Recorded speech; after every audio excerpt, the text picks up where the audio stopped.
AITA for signing separation papers after my wife promised my inherited house to her brother? I'm Jace, 39, and I'd been married to Lila for 8 years when I learned that the property she once called a dead woman's problem had somehow become her family's retirement plan. The worst part wasn't that she wanted money. Money problems are ugly, but people can talk about them. The worst part was realizing she had spent months making me feel selfish for protecting something she had very clearly told me she wanted nothing to do with. Before any of this, I would have described our marriage as mostly solid. Not perfect, but real. Lila was practical. She could be blunt enough to irritate people, but that was one of the things I liked about her when we were younger. If she thought an idea was bad, she said so. If she thought one of her relatives was being ridiculous, she could say that too. That mattered because her family had a habit of turning Owen's emergencies into everyone else's responsibility. Owen is Lila's younger brother. He's 34 now, and for most of the time I've known him, he has been one good month away from finally getting his life under control. That was always the phrase. One good month. One decent quarter. One break. His restaurant had been struggling for years. First, it was a refrigerator system that failed. Then rent went up. Then a supplier wanted faster payment. Then there was a tax bill he said had caught him off guard, even though the notices had apparently been coming for a while. Every crisis was presented like the final obstacle between Owen and stability. I had helped before, not huge amounts. I covered part of an equipment repair once. Lila and I paid a utility bill another time because her mother called us in tears and said Owen was going to lose everything over a problem that could be fixed with one payment. Each time, I told myself it was temporary. Each time, Marjorie, Lila's mother, told me almost the same thing. You know how hard he's trying. Or, no one is asking you to carry him forever. Philip, Lila's father, was quieter. He rarely made the first call. He would just show up later and say something like, "Family steps in when family can." Lila used to be more skeptical than either of them. That's partly why I never saw what was coming. There had been times when she told Owen no. Once, when he wanted us to co-sign something related to the restaurant, she shut the conversation down before I even had to. "We are not putting our names on your business debt," she told him. "You chose this risk. We didn't." I remember feeling relieved. I remember thinking that whatever pressure came from her family, Lila and I were still on the same side of the line. Then my aunt died. She had never had children, and I had been close to her since I was a teenager. She lived in a small, old 2-unit house that had been in the family for a long time. Nothing about it was glamorous. The siding needed work. One bathroom had plumbing that sounded like someone throwing silverware down a staircase. The upstairs unit hadn't been properly updated in years. But I loved that place. When I was younger, my aunt kept a spare key on a plain brass ring. The first time she gave it to me, I thought she was just asking me to feed her plants while she was away. Instead, she closed my hand around it and said, "Keep it. Everybody should have one place that keeps them from starting over with nothing." I was old enough to understand the words, but too young to understand why they mattered to her. Years later, I still had that key. When her estate was settled, the house came to me along with a modest amount of cash.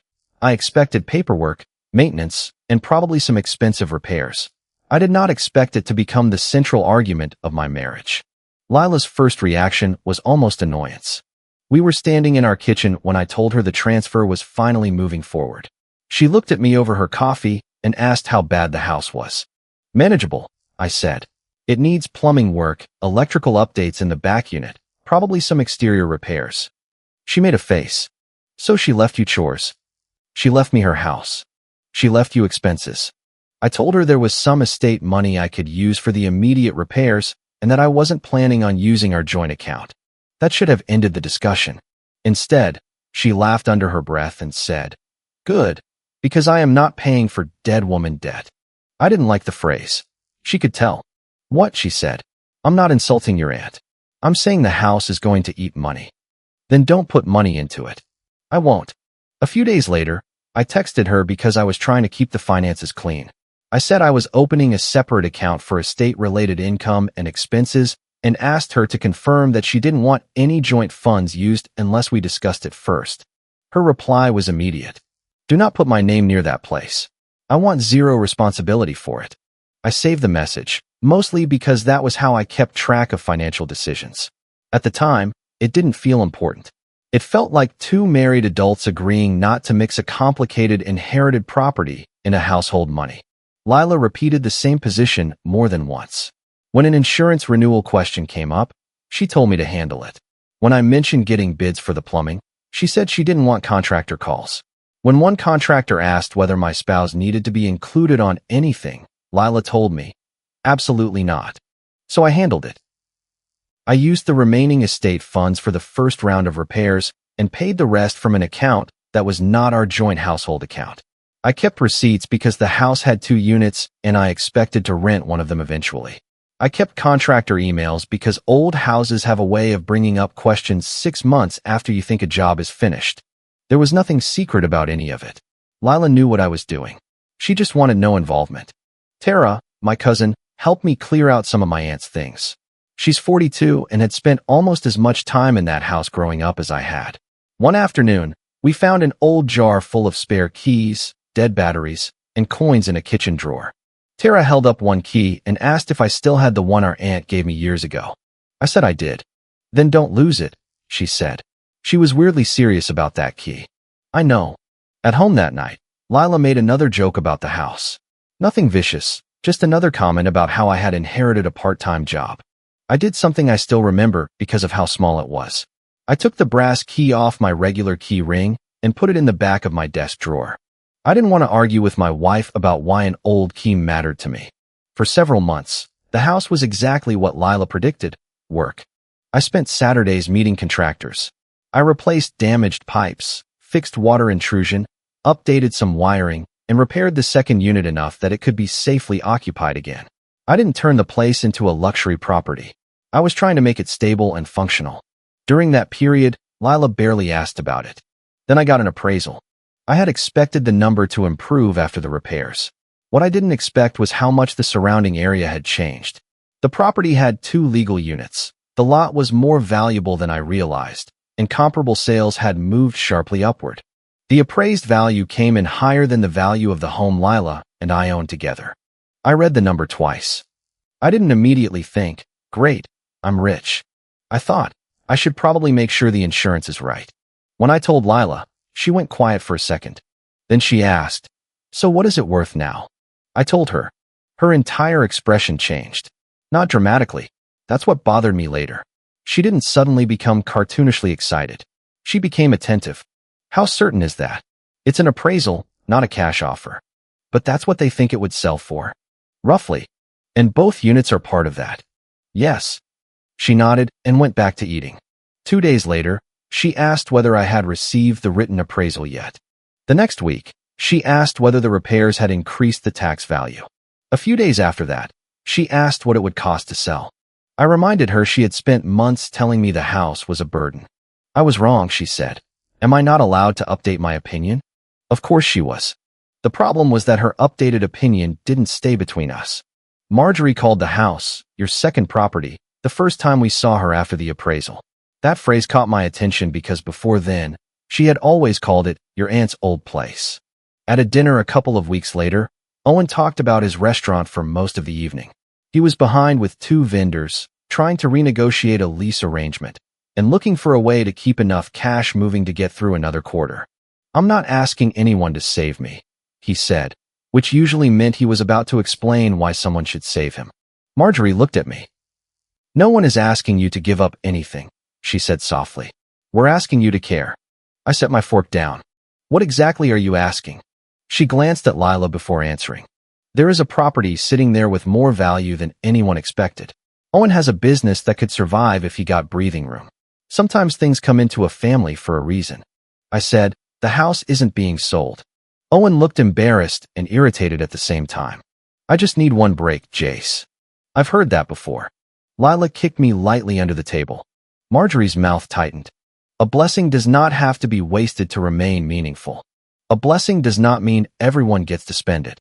That put an end to our friendly dinner. In the car, Lila told me I had humiliated her mother. I answered a question she shouldn't have been asking. She was asking whether we could help my brother.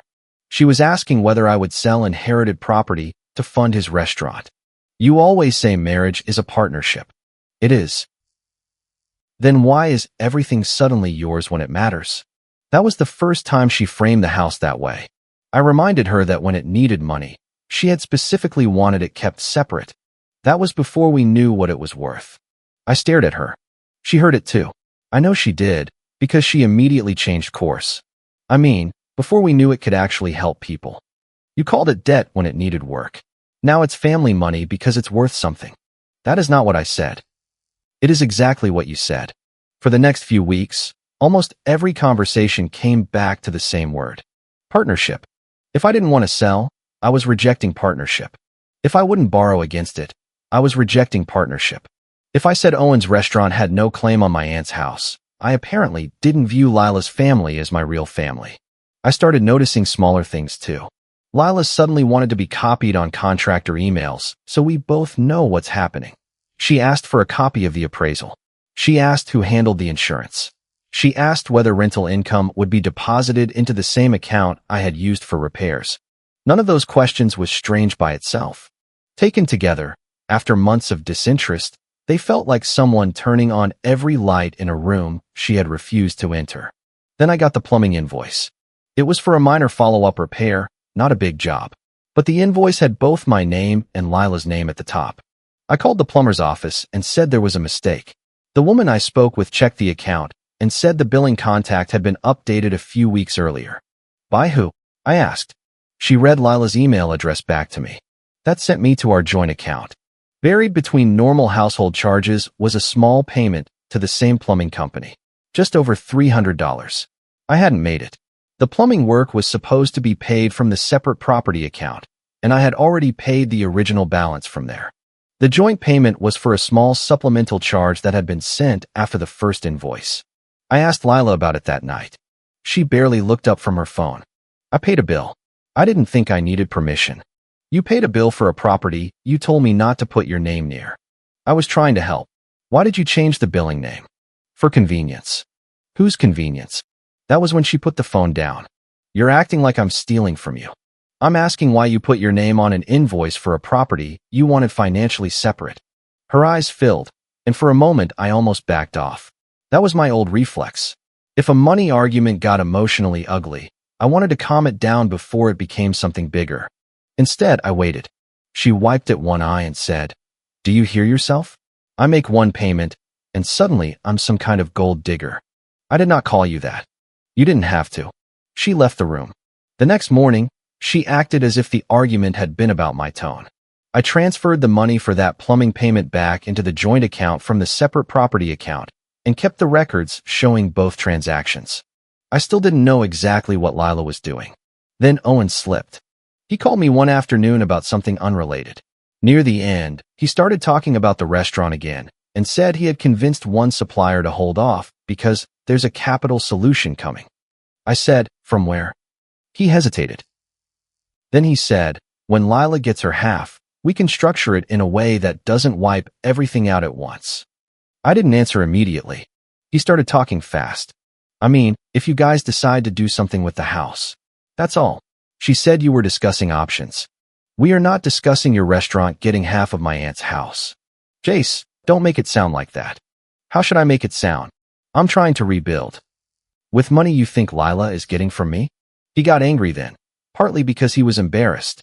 "You're married. You're a team. This idea that every dollar has a fence around it is insane." I said, "Then why did you say her half?" He hung up. I didn't call Lila immediately.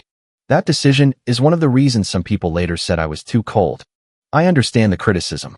By then, though, I had stopped believing that direct confrontation would give me the truth.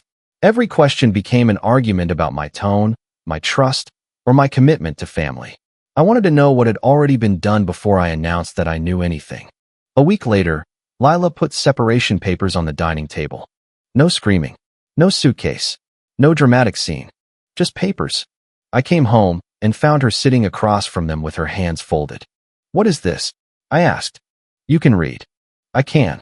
I'm asking what you think this is going to accomplish." She took a breath. "It's not the end of our marriage. Those are separation papers. It is just paperwork." I actually laughed because I didn't know what else to do with that sentence. Separation papers are not a love language, Lila. Stop making everything sarcastic. I'm not. She stood up and started pacing. You do not take me seriously. You do not take my family seriously. Every time I try to talk about what partnership means, you hide behind the fact that your aunt's name was on a deed. My aunt's name was on the deed because it was her house. And now you are my husband. We have built a life together. What does that have to do with Owen's restaurant? She stopped. There was a pause long enough to tell me I had landed on the actual issue. Then she said, You always said marriage was a partnership. So prove it. By selling the house. By being willing to make a sacrifice for my family. And if I don't? She looked at the papers. I looked at them too. That was the moment something in me changed. Not because I suddenly stopped loving her. I wish it had been that clean. I still loved her. I also understood, all at once, that she had decided the marriage itself could be used as leverage in a property argument. She expected fear. She expected me to look at 8 years and decide no house was worth risking all of it. She was right about one thing.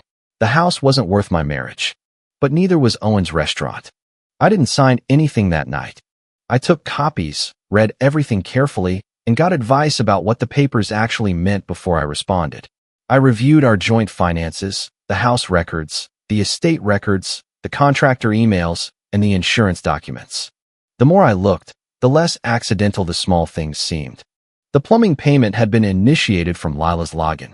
2 contractor invoices had been revised to include both our names, even though the contracts themselves were in mine. An insurance email showed that Lila had asked to be added as a household contact after previously declining involvement. Nothing by itself transferred ownership. That wasn't the point. The point was the pattern. She had spent months telling me the property was mine when it needed money, then started building a paper trail of marital involvement when it became valuable. I also found the old messages. Do not put my name near that place. I am not paying for dead woman debt. Handle the contractors yourself. I took screenshots and exported the relevant account history. I didn't create one dramatic evidence binder. I just started keeping clean copies of things that already existed. Around the same time, I moved ahead with something I had planned before the separation papers appeared. The upstairs unit was ready for a tenant. Nora, 58, had known my aunt for years. She had rented from her briefly a long time ago and had asked me months earlier whether I planned to reopen the second unit. Her current lease elsewhere was ending, and she wanted somewhere stable for more than a year. I had already talked with her about it before the appraisal fight got ugly. After confirming that I could legally enter the lease under the current ownership and that I wasn't violating any temporary restriction connected to the separation process, I signed a 2-year lease with Nora at a reasonable rate. That lease became the most controversial thing I did. Some people later called it strategic. They weren't completely wrong. I genuinely planned to rent the unit. Nora genuinely needed a place. The rent was fair. But by the time I signed, I also understood that a legitimate long-term tenant would make a quick sale much harder. I knew Lila wanted a quick sale. I signed anyway. When I told Tara, she asked whether I was doing it because it was the plan or because I wanted to make Lila's plan harder. Both, I said. Tara gave me a long look. At least you know that. I did. I was no longer trying to pretend I was above the fight. I was trying to stop my life from being put on hold because Owen had built his survival plan around something he didn't own. Lila found out about the lease through an insurance update because she had insisted on being copied on house-related communications. She came into the room holding her phone like it was evidence of a crime. You signed a 2-year lease? Yes.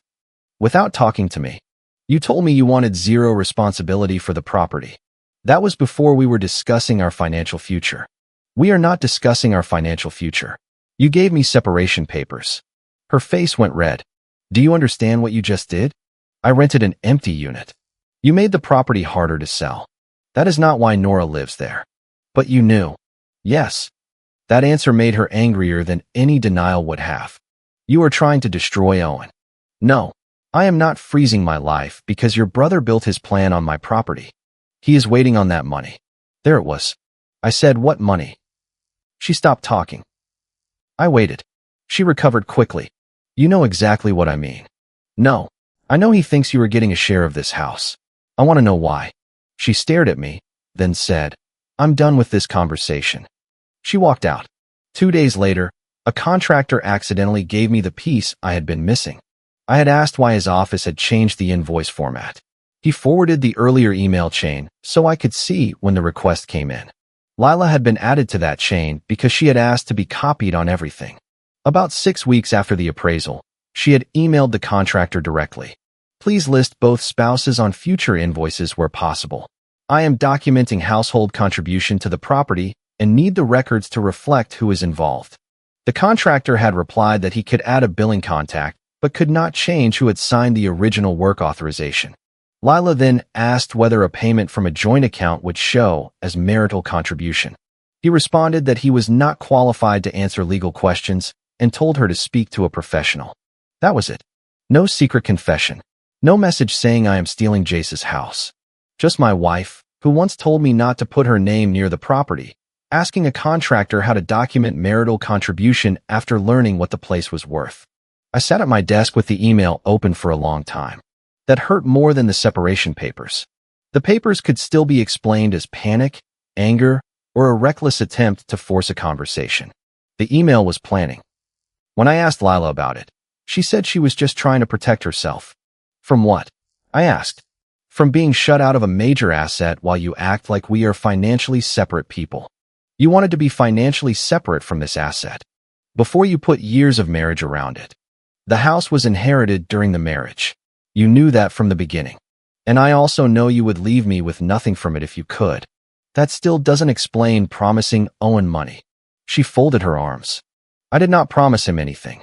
He said, when Lila gets her half. She looked away. Then he misunderstood. I wanted to believe that. For about 48 hours, I tried. Then Graham called me. Graham had been a friend to both of us for years. He was one of the people who initially thought I was behaving badly. Lila had told him I was hiding an appreciating asset inside a marriage and refusing to discuss any benefit to our household. He asked if that was true. I told him the house wasn't hidden and that the fight was about selling it to fund Owen. Graham was quiet. Then he said, she told me she had already told Owen there would be money if you two separated. I didn't answer. He continued, I thought she meant she was expecting a fair split of your normal stuff, and she was going to help him from her side. I didn't realize she was talking about the inherited house. What exactly did she say? That once things were formal, you would stop being able to act like the house was untouchable, and she would have enough leverage to make sure Owen wasn't abandoned. I closed my eyes. Graham said, Jace, I'm sorry. I thought you were just being controlling about money. I probably looked that way. No, this is different. Graham didn't become my champion. He didn't confront Lila or show up with some miracle testimony. He just told me what he had heard because once he understood the context, it bothered him. By then, the separation process had become real enough that mediation was scheduled. Lila still acted like it was a pressure valve rather than the beginning of the end. She told me more than once that we could stop making lawyers richer if I agreed to a plan for the house. One night she said, sell it, help Owen, put the rest somewhere neither of us can touch alone, and we can fix this. I asked, if I do that, do the separation papers disappear? Yes. So the marriage continues if I sell the house. That is not what I'm saying. It is exactly what you are saying. You are impossible. No, I'm finally listening to the terms. Her parents got more involved as mediation approached. Marjorie called me crying. She said Owen had suppliers waiting, employees whose hours had already been cut, and obligations he couldn't meet if I kept dragging this out. I said, why is Owen waiting on money from me? Because Lila told him you two would work something out. That was not her promise to make. You are married to her. That does not make my aunt's house collateral for her brother. No one is taking the house from you. You are asking me to sell it. To save someone. No. To keep Owen from facing the result of decisions he already made. She hung up on me. Philip sent one text afterward. A husband who can help his wife's family and chooses not to should think about what kind of husband he is. I did think about it. For years, I had measured being a good husband partly by how much discomfort I could absorb without making it everyone else's problem. I paid a bill here, agreed to a favor there, tolerated another emergency, because saying no created more tension than saying yes. I had mistaken conflict avoidance for generosity, and Lila had started treating it like a renewable resource. Mediation was the point where the story Lila had been telling collided with the records. Her position was that the house had become entangled with the marriage because marital resources and joint effort had contributed to its improvement. She also argued that my refusal to even consider using its value for a family crisis showed financial bad faith inside the marriage. I didn't argue that I was morally pure. I acknowledged the joint plumbing payment. Then I showed the payment history from the estate-related account, the repair expenses, the insurance costs, and the reimbursement I made after discovering the joint charge. I showed the old text where Lila had refused any financial responsibility. I showed the original contractor agreements. Then the revised invoice with both names.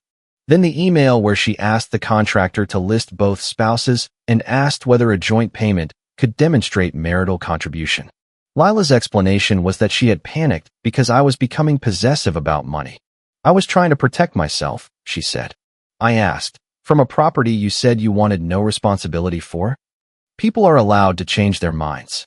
Yes, but were you changing your mind about living there, renting it, using it for us, or only about how much of it you could claim? Her attorney cut in before she answered, which was probably wise. The mediator kept bringing us back to settlement rather than accusation. That was fair. Mediation was not a trial, and nobody was there to declare a villain. Then the subject of Owen came up. Lila said my obsession with her brother had distorted the situation. I said Owen was not a side issue because she had linked the house to his restaurant before serving the papers.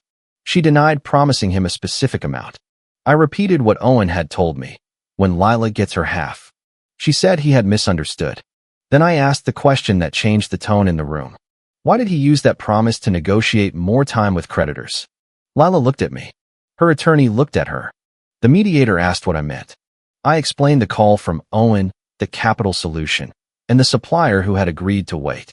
Lila finally admitted she had told Owen that if the separation moved forward, she expected to receive enough value from the marital division to help him. I asked whether she had specifically discussed the inherited house. She said, I told him it would be part of the conversation. That is not what you told Graham. Her head snapped toward me. I repeated what Graham had said, carefully, without pretending it was more than a conversation he had personally heard.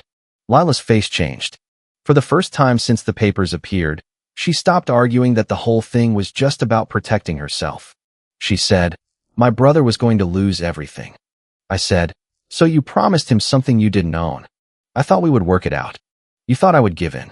I thought you would act like my husband. There it was again. Partnership. Marriage. Family. All words that had somehow become methods of access. I said, you didn't ask for partnership. You built a payout schedule. Lila stared at me. I continued, quieter. You served me separation papers after telling your brother that separation would unlock money for him. You cannot call that a misunderstanding. She started crying. I didn't enjoy that. I need to be clear about it because people who heard the story later seemed to imagine mediation as some satisfying courtroom victory. It was not. Watching someone you have loved for 8 years break down while you understand that your marriage is probably over is not satisfying. It's exhausting. Lila said she had been under pressure from her mother. She said Owen called constantly. She said she had watched him cut staff, sell personal things, and beg vendors for time. She said she felt like if she didn't find a way to help him, she would be the sister who stood by while he lost everything. I believe that part. I still believe it. She wasn't sitting there because she woke up one morning and decided to steal from me like some comic book villain. She had convinced herself that the house was an available solution, that I was being stubborn, and that enough pressure would force me to see what she thought was obvious. But the pressure she chose was our marriage. And the documentation she created was not an accident. By that point, my legal position on the house was far stronger than the version Lila had sold Owen. More importantly, the settlement conversation shifted away from her assumption that the property would be liquidated. The house stayed with me under the eventual agreement. Lila received a fair share of the assets we had actually built together. I didn't try to strip her of those. I didn't ask to punish her financially for what she had done. The inherited property, including the tenant lease, remained mine. That didn't mean I walked away untouched. There were legal bills. There were months of paperwork. There were nights when I sat in the home Lila and I still technically shared and heard her moving around in another room like a stranger. And there was Owen. His plan collapsed faster than Lila expected because it had never been a real plan. It was a delay built on anticipated money. He had told at least one supplier that family capital was coming. He had used that expectation to negotiate more time. When it became clear that there would be no quick sale and no payout from the house, the waiting stopped. He called Lila before he called me. I know because I heard part of that conversation through a closed door. "You told me it was happening," he said loudly enough that I could hear every word. Lila answered too quietly for me to make out. Then Owen said, "I made decisions based on that." I remember sitting there thinking how familiar the sentence sounded. He had made decisions based on money that belonged to someone else. Within weeks, he sold some equipment. Not enough. The restaurant reduced operations, then closed. He talked about reopening under a smaller concept for a while, but eventually the conversations shifted toward dealing with creditors and possible bankruptcy. Marjorie told relatives that I had forced the restaurant under. That version traveled well because it was simple. Jace had property. Owen needed help. Jace said no. Restaurant failed. Some people believed it. A few friends stopped inviting me places because they had heard that I had intentionally locked up the house with a tenant to spite Lila's family. That accusation was not completely invented.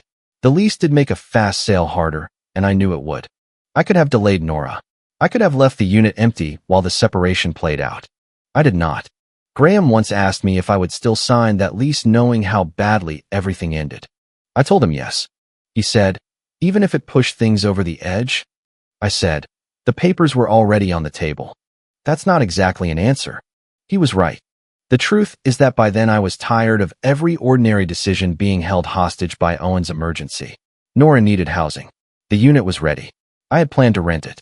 Lila's family had decided the house needed to remain liquid because of a promise I never made. I refused to organize my life around that promise. Maybe that was cold. I can live with the argument. What I could not live with anymore was being told that kindness only counted if someone else got to define the amount. Owen called me once after the restaurant closed. He did not apologize. He said, "I hope that house was worth it." I said, "I didn't make you broke, Owen. I refused to make your math work." He said I was hiding behind semantics. I asked him a question I had wanted to ask for months. "When did you decide my aunt's house was part of your business financing?" He had no answer that didn't involve Lila telling him it would be. That was the last real conversation we had. Marjorie never forgave me. Philip sent one final message saying I had chosen property over marriage. I did not respond. Tara told me I should have blocked them earlier. Maybe I should have. The divorce took time. Nothing dramatic happened at the end. No judge delivered a speech. Nobody got marched out of a courtroom. The marriage just became forms, deadlines, signatures, and the slow division of ordinary things that once felt shared. Lila got what she was entitled to from the life we had built together. I did too. She did not get the house. For a while, I thought that fact would feel like a victory. It did not. Mostly it felt like proof that I had successfully protected one thing while failing to protect another. There is a version of this story where I sell part of the property. Owen gets another chance. Lila tears up the separation papers, and we all spend the next few years pretending the method didn't matter because the crisis passed. I have wondered about that version more than once. Maybe the restaurant survives. Maybe Lila and I stay married. Maybe resentment eats us alive anyway, just more quietly. A few months after most of the legal process was finished, Lila and I met to exchange the last of some personal items and settle a couple of practical details. She looked tired. So did I. For the first time in a long time, we spoke without lawyers, relatives, or Owen's restaurant sitting invisibly between us. She apologized for the contractor emails. Not fully. Not in the way I had once imagined I needed. She said, "I should not have tried to create a record behind your back." I nodded. Then she added, "But I still think you could have helped him a little." That sentence ended whatever small part of me was still waiting for her to understand. I said, "You still think the betrayal was the amount?" "It was never the amount." She looked down. I continued, "If you had come to me and said, 'My brother is drowning. I want us to decide together whether we can help,' we might have fought about the answer, but we would have been fighting as a married couple." She said nothing. "You told him what would happen to my property. Then you created records to support it. Then you put separation papers in front of me because you thought I would be more afraid of losing you than I was of losing the house." Her eyes filled again. I was afraid too, she said. I know. That was the hardest part. I didn't know. She had been afraid of being the daughter who didn't save her brother. Afraid of her mother blaming her. Afraid of Owen's business collapsing. Afraid of discovering that she couldn't make me solve a family crisis just because we were married. Fear explained a lot. It did not undo any of it. We said goodbye without a dramatic final line. Afterward, I drove to my aunt's house. Nora was home in the upstairs unit. She had left a paper plate wrapped in foil outside my door with a note taped to it. Baked too much. Your aunt used to take the extra off my hands. Your turn. Inside were 4 pieces of cinnamon cake. I stood there longer than I expected to.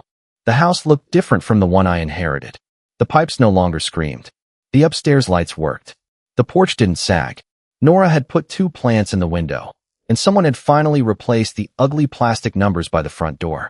I went inside the lower unit and opened the desk drawer where I had moved some of my aunt's papers during the repairs. The old brass key was there. Months earlier, I had put it away because I didn't want to defend why it mattered. I put it back on my key ring. My aunt had told me the house was a place that could keep someone from having to start over with nothing. For years, I thought she meant money or shelter. Now I think she also understood what it meant to have one thing that was not conditional on keeping everyone else comfortable. I lost an 8-year marriage. I lost some friends.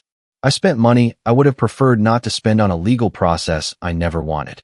I lost the version of Lila I had carried in my head, the one who would always be blunt with everyone else but fair with me.